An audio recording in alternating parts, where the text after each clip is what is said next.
Ongi etorri aurten ere Euskal Herrira eta konkretuki Pasaiara eta Lezora, zuen bigarren etxeetara. Gaur egun kanpokarekiko gorrotoa eta zabaltzen ari garai hauetan, gure ustez argi erakutsi behar dugu eta argi erakusten saiatzen gara gurea harrera herriaren dela. Batzuk dara mazkigu elkarrekin eta urte hauetan guztietan gauza bat daukagu geroz eta argiago.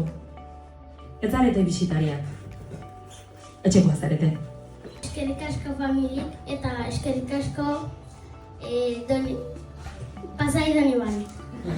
Bajaran 50 grado ta San Juanen gutxiago, zenbat bero pasako dezute, nik ez dakit ba euskaro, gu egon gara zuei itxoiten, zuekan urduriago.